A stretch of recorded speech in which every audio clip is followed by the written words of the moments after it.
Selamat datang kembali di channel Dika Yosune. Terus dukung channel ini dengan cara like, share, dan subscribe. Karena channel ini secara konsisten bicara atau mengajarkan tentang kebenaran. Dan bersama dengan saya Evangelis Philip Uk. Dan malam ini saya ingin bicara tentang satu topik yang sebenarnya sudah tidak asing, tetapi ini penting untuk kita ingat terus, yaitu tentang Injil kemakmuran, teologi kemakmuran. I don't know what you feel about the prosperity gospel, the health, wealth, and prosperity gospel, but I'll tell you what I feel about it. Hatred. It is not the gospel. Dan banyak orang tidak sadari bahwa teologi kemakmuran atau Injil kemakmuran ini merajalela di banyak gereja. Dan saya akan memperlihatkan beberapa video kepada Anda, orang-orang yang secara langsung, orang-orang yang secara frontal mengajarkan ini.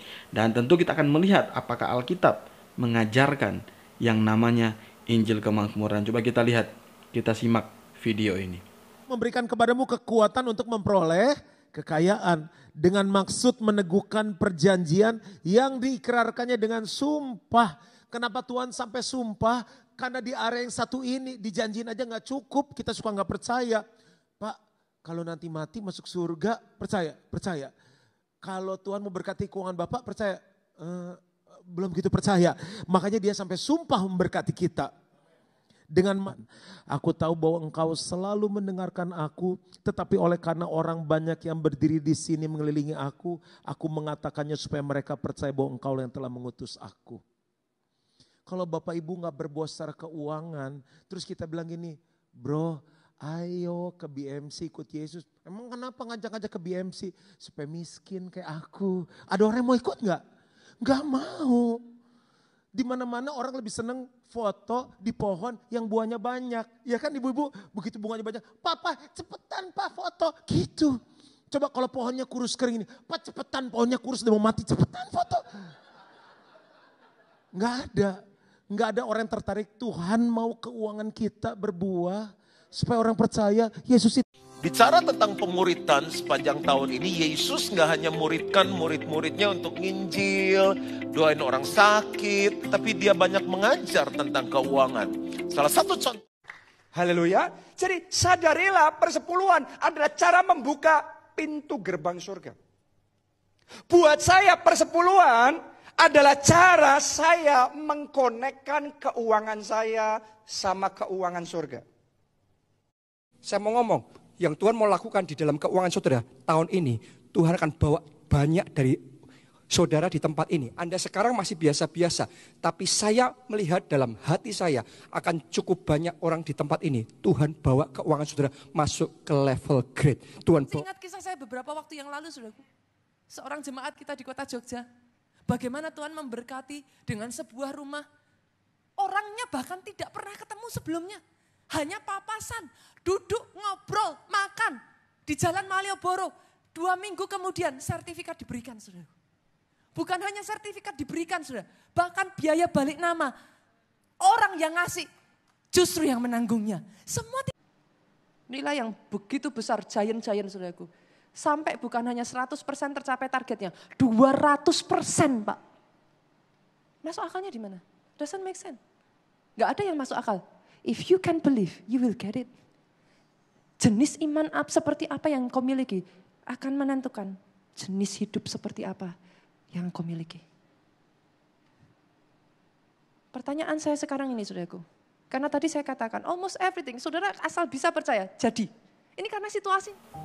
Oke, Anda sudah melihat beberapa video. Juan Mogi, kemudian ada Jonathan Setiawan dan ada Nita Setiawan.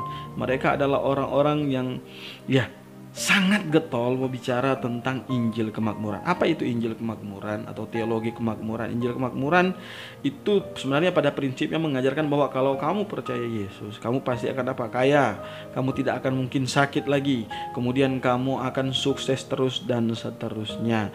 Dan ada banyak sekali efek yang ditimbulkan dari Injil kemakmuran ini. Akhirnya banyak orang Kristen menjadi orang Kristen yang sebenarnya tidak lagi percaya kepada Injil yang murni, tetapi terjebak kepada Injil yang palsu, Injil yang menawarkan keuntungan materialistis, keuntungan jasmani dan seterusnya. Apakah Alkitab mengajarkan hal ini? Sebenarnya Alkitab tidak pernah mengajarkan yang namanya Injil kemakmuran.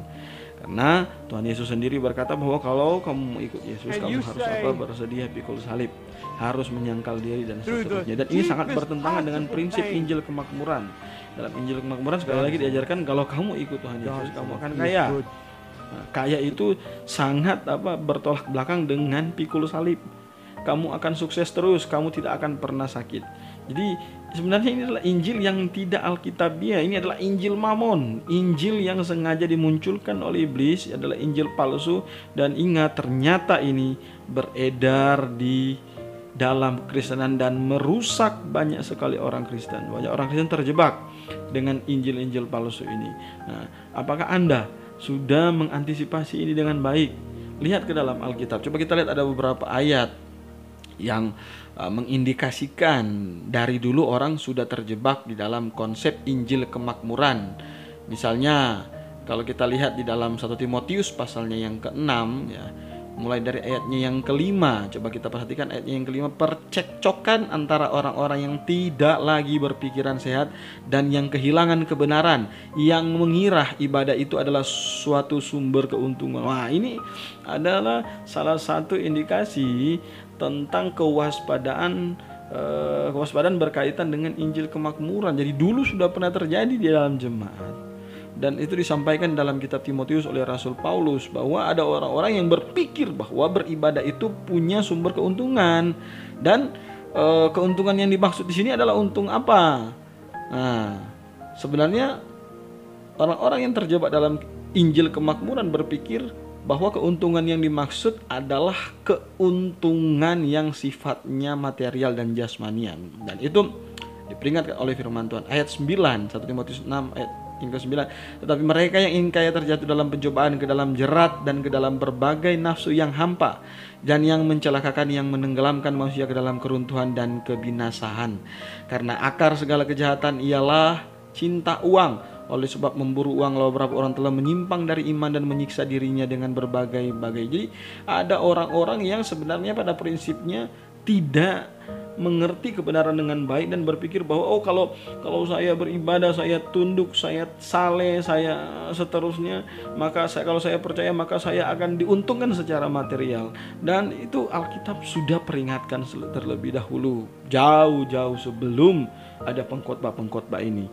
Jadi Injil kemakmuran tidak Alkitabiah. Tuhan tidak pernah menjanjikan keuntungan materi kepada orang-orang yang beriman. Artinya iman itu tidak bisa diukur dengan keuntungan materialistis. Dan Tuhan berkata bahwa ini salah. Firman Tuhan berkata bahwa ini adalah pikiran dan pengajaran yang salah. Kalau kita kembali dalam ayatnya yang ke 7, sebab kita tidak membawa suatu apapun ke dalam dunia dan kita tidak dapat membawa apa-apa keluar, asal ada makanan dan pakaian cukup. Maka malahan firman Tuhan mengajarkan asal ada makanan dan pakaian cukup. Pemberita atau pengajar Injil kemakmuran adalah pengajar-pengajar yang sebenarnya tidak mengerti kebenaran. Mereka tidak sadar mereka dipakai oleh iblis untuk memberitakan Injil yang palsu. Juan Mogi, kemudian ada Jonathan Setiawan, Nita Setiawan, mereka adalah dedengkut Injil kemakmuran yang merajalela di mimbar Anda. Kemudian secara tidak langsung Anda mendengar pengajaran mereka, tetapi ingat, Tuhan tidak pernah mengajarkan itu. Tuhan tidak pernah mengajarkan bahwa kalau kamu percaya kamu pasti kaya, kamu pasti tidak akan sakit, kamu pasti sukses terus. Tidak.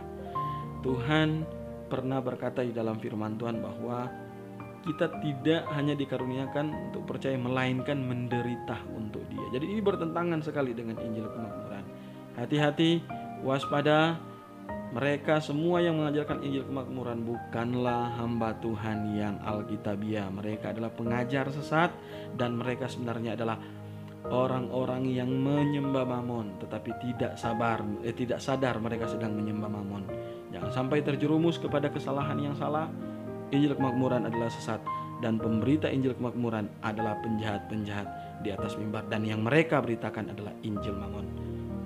Salam Evangelis Philituuk. Maranatha. Oh, how I pray that America would be purged of the health, wealth, and prosperity gospel, and that the Christian church would be marked by suffering for Christ. God is most glorified in you when you are most satisfied in Him in the midst of loss, not prosperity.